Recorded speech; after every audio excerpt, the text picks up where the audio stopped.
rapid test is in 4 parts. Part 1, Part 2, Part 3, and Part 4. Now look at Part 1. Part 1. George and Lisa are overseas students studying in Britain. They are returning home for the summer holidays. First, you have some time to look at questions 1 to 3.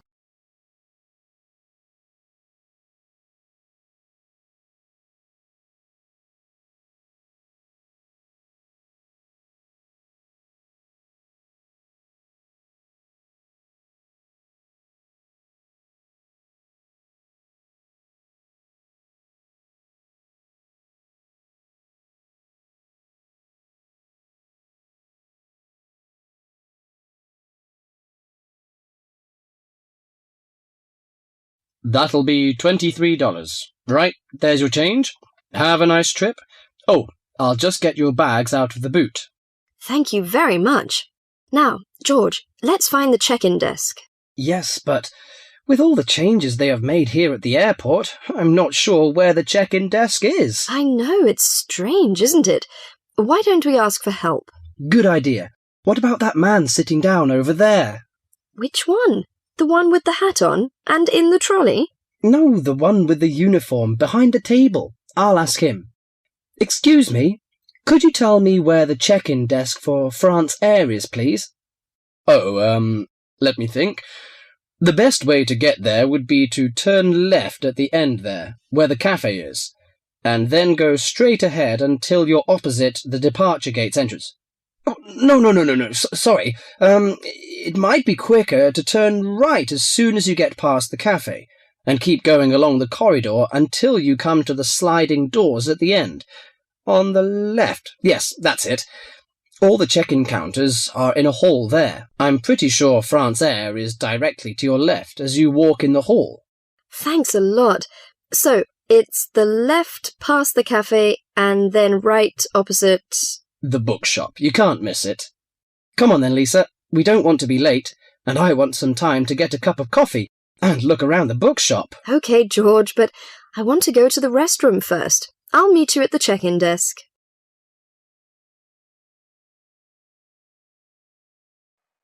Before you hear the rest of the conversation, you have some time to look at questions 4 to 10.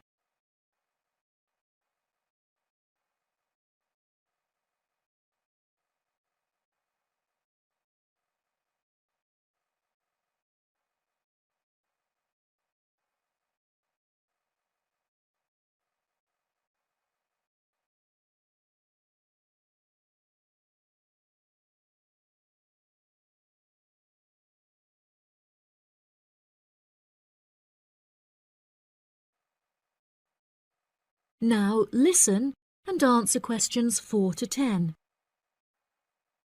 Good morning. Can I help you? Yes, I would like to check in for flight FA492. Very good. Can I have your ticket and passport, please? Oh, yes, here you are. Okay, thanks. If you could just put your suitcase on the scales. Oh, I have this extra box that I want to take as well. Okay, well, that's extra luggage, so I'll have to get you to fill out an excess baggage declaration certificate. It'll cost extra, I'm afraid. Let me see. $40 exactly, if the total value of your contents is under $400. Oh, well, what's the form for? It's just a form you have to fill out so that if there are any problems, we'll know where you are and how to contact you. So, if you can give me a few details, I'll key in the information. Okay then, your passport says your name is Lavier. Is that right? Yes, George Lavier. George, Lavillliers.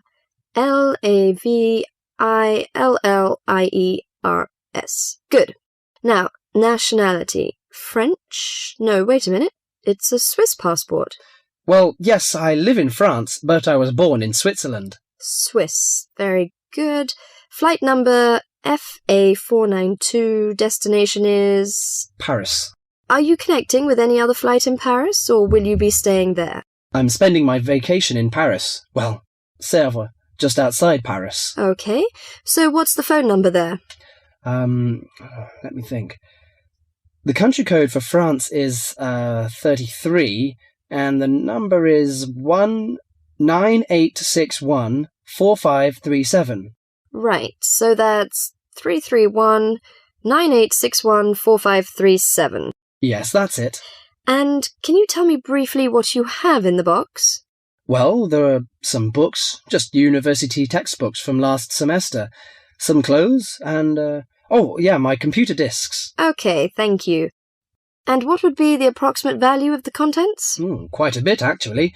About $150. That's all. There's your receipt for the box, your passport and ticket, and here is your boarding pass. Gate 7. You can board the plane in about 35 minutes. Have a nice flight. That is the end of part 1. You now have half a minute to check your answers.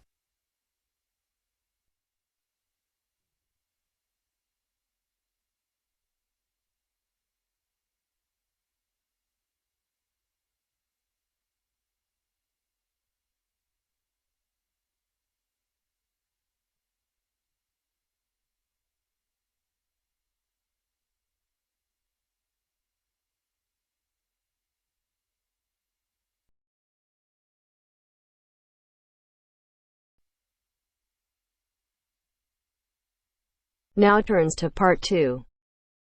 Part 2. You will hear two students talking about a school project. First, you have some time to look at questions 11 to 15.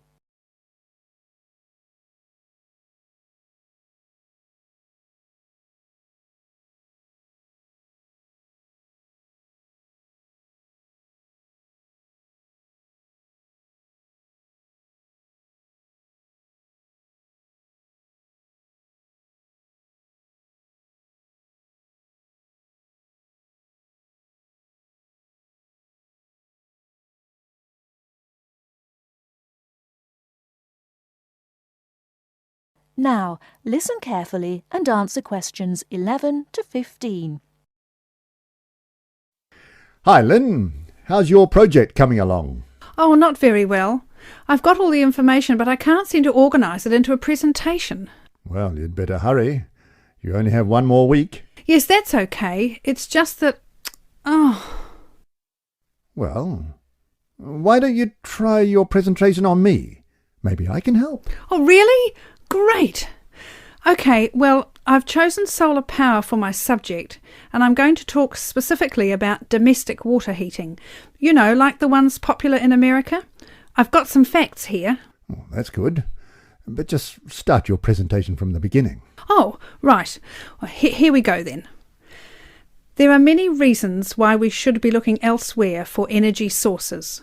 As most people are aware, fossil fuels and other such non-renewable sources are by definition finite, so something needs to be in operation soon.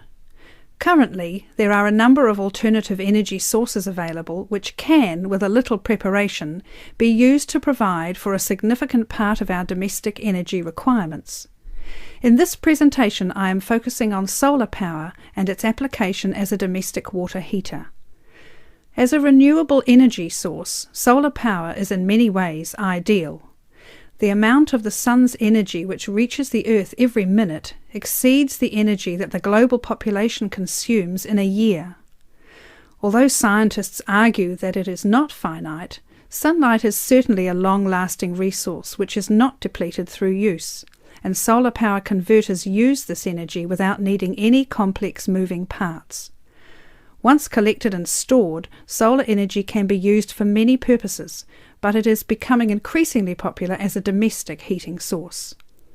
Generally, a building that is heated by solar power will have its water heated by solar power as well, and this has even worked in areas that are not exposed to long hours of direct sunlight, such as the United Kingdom, although not so well as in warmer climates. Why have you stopped? Well, that's all I've got so far. Oh, well. Start by talking about how effective it is. Oh, okay. Well, there are a number of factors that influence how efficient solar power can be. The first, obviously, is the amount of sunlight, and this is dependent on season, time of day, and climate. Although the UK has something of a bad reputation for sunshine, it is actually quite productive during some parts of the year. Given a sufficient size of solar panel and water storage tank, solar power can provide all of our water heating requirements in June and July, and even provide the majority until October. From October to the end of the year, this figure falls dramatically. December is the least productive, being able to supply less than 5% of the average household's hot water requirement. It is at this point that solar power needs to be supplemented with a more traditional form of heating. From January, solar power becomes more effective at a rate of about 20% per month, although this rise decelerates to around 18% by May.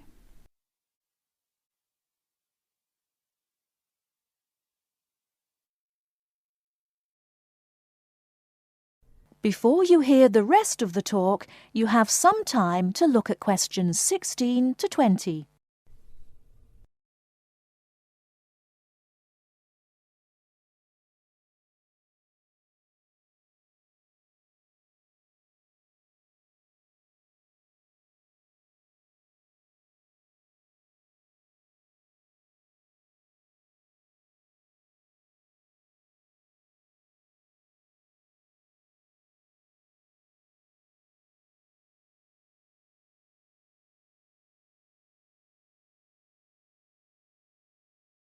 Now listen and answer questions 16 to 20.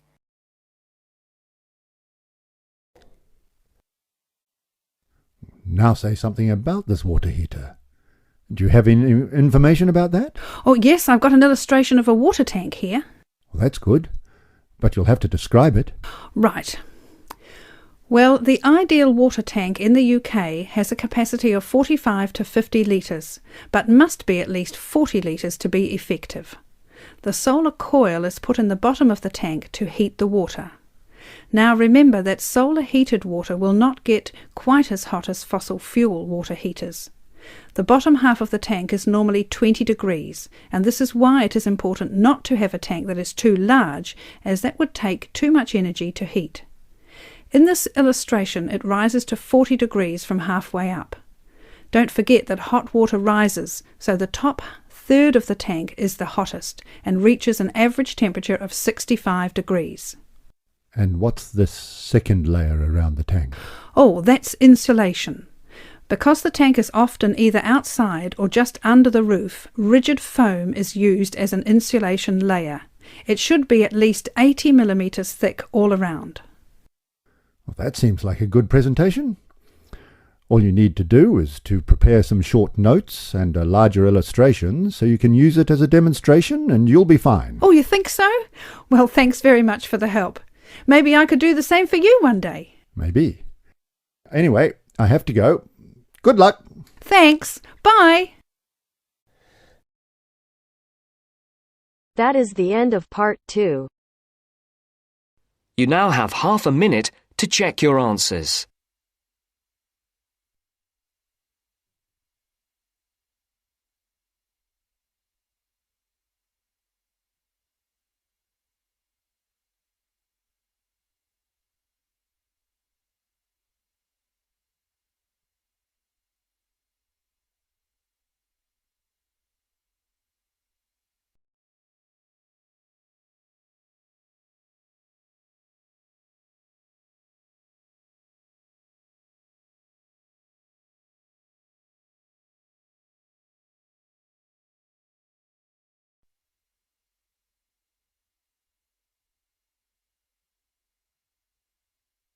Now turns to part 3.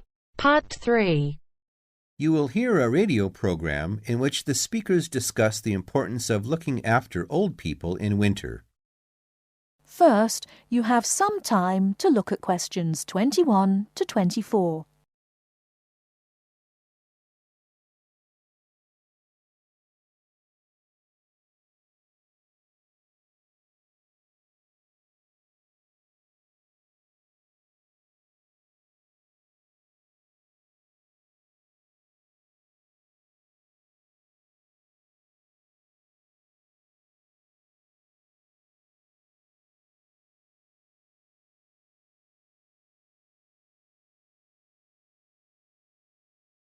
Now, listen carefully and answer questions 21 to 24. Now listen and answer the questions. Nobody likes cold weather, but for old people it can be particularly uncomfortable and dangerous. They can become cold without even noticing it. To keep warm, they may need help from friends and neighbors like you. To find out how we can help, we've invited a representative from the Social Service Department at the Town Hall to talk about the Winter Warmth Code campaign. Mr. Hastings, can I first ask you why it is so important to keep an eye on elderly people during cold weather such as we've been having lately? Yes. There are two main reasons. First, the old suffer from the cold more than the rest of us. They're not as active or strong as you and me, and it's harder for them to keep warm. This can lead to all sorts of complications. They have less resistance to infection. The quality of their lives is badly affected, and in extreme cases, they may need to be hospitalized. According to the newspapers, old people are actually dying of the cold. Is this true? I'm afraid it is. I said before there were two main reasons why we should keep an eye on old people. Well, the other major problem is that so many pensioners cannot afford to heat their homes properly. Before you hear the rest of the talk, you have some time to look at questions 25 to 30.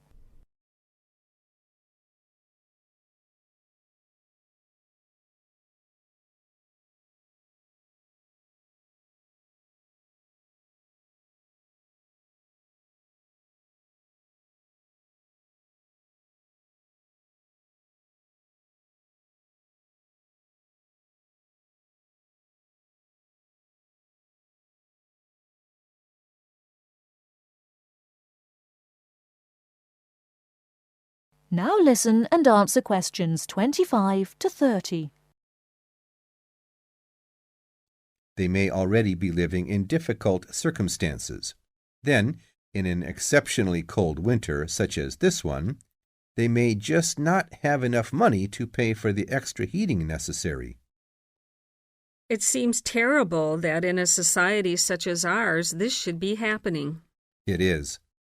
And what the Winter Warmth Code campaign aims to do is to bring this problem to the attention not only of the government, but of everybody else in society.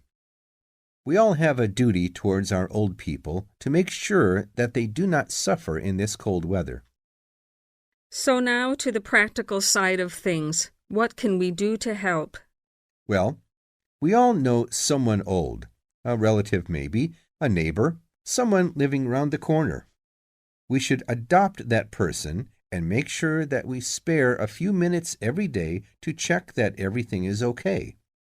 Make sure, even if the old person is not actually ill, that he or she is not suffering. Check when you go inside that the house or flat doesn't feel cold to you. It's a good idea to try to feel some part of their body, like their face or hands. Old people can become cold without even noticing it, you know. Okay, and if a person is too poor to afford to heat the house or flat? The best thing then is for the old person to live in one room only and to make sure that that one room is warm. Check that the bed is on an inside wall. Move it yourself if necessary. Check the room for drafts. A lot of cold air gets into the room through old windows or badly fitting doors. Is food important? Yes. Make sure that the old person is eating well. You could help by cooking for them or doing the shopping. Remember, a good hot meal a day makes a big difference. Also, make sure that they are well dressed. Old people need to wear more layers of clothes than we do, particularly at night. One last question, Mr. Hastings. Is there nothing the state can do to help? Oh, yes, indeed. Contact your town hall to find out about local organizations already involved in this kind of work. If there is a local Meals on Wheels service, for instance, you could get your adopted old person on the list. Then, of course, there are also many state benefits which an old person could be entitled to, and which he or she doesn't know about, and which therefore he or she is not claiming. An extra problem here is that it can often be complicated, and old people don't like going to Social Security offices to fill in forms and all that. You can help by finding out for them what possibilities exist for claiming a little extra money from the government, then applying for it for them. That little extra could make all the difference. Yes, indeed. Well, Mr. Hastings, thank you for coming in and talking to us today. Thank you. That is the end of part 3. You now have half a minute to check your answers.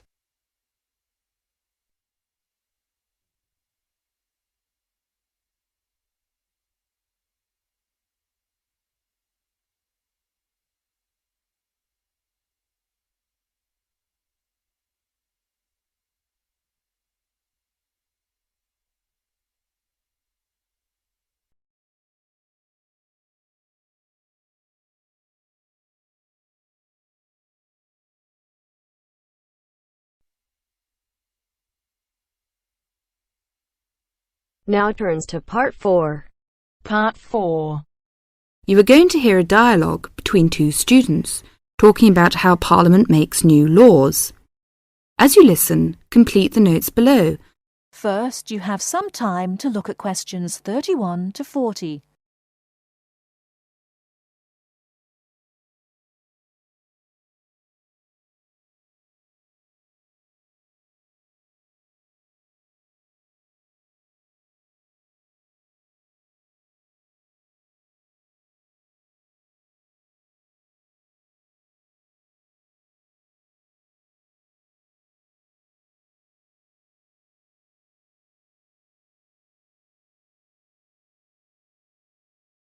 Now, listen carefully and answer questions 31 to 40. Hi there, Alison. How are you getting on with your tutorial paper? Oh, I haven't finished yet. Chris, could you tell me how Parliament makes new laws? This may help for my tutorial next week. OK, I'll be glad to help. You know, new laws can start in either the House of Lords or the House of Commons. They are usually proposed by the government, although they may be proposed by ordinary members. A law which is being proposed is called a bill until it is passed. Then it becomes an Act of Parliament. I see. What is the procedure that a bill has to go through? The bill first of all goes through its first reading, as we call it. This just means that the title of the bill is announced and a time is set for it to be discussed. Yes. And then what is the next stage? And the bill will go through the second reading, which is really the debate stage. The bill may be rejected at this stage. If it is an important bill, this may cause the government to resign. On the other hand, it may be passed, or there may be no vote. If the bill is passed, what will happen? If the bill is passed, it goes on to the committee stage, where a small group of members meet and discuss it in detail. Do all the members have to attend the meeting? It depends. For certain important bills, the whole House can turn itself into a committee, which means that the detailed discussion is carried on by all the members. When the committee has finished its work, it reports the bill and with all the changes that have been made to the House. The bill is discussed again at this stage.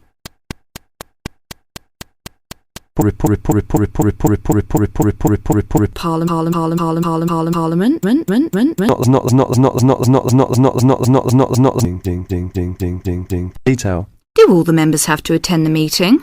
It depends. For certain important bills, the whole House can turn itself into a committee, which means that the detailed discussion is carried on by all the members. When the committee has finished the House the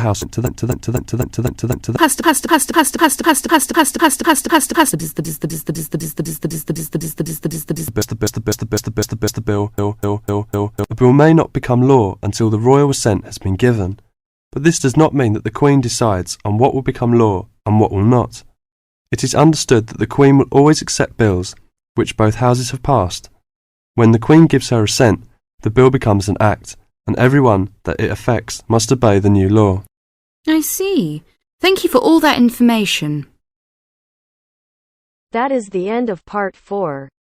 You now have half a minute to check your answers. Our hearts beat to the city streets. We began to feel the fire. We rise like tall buildings as the chemicals, they take us higher. The night's young and it's just begun as she puts her hand in mine. We wanna chase the night.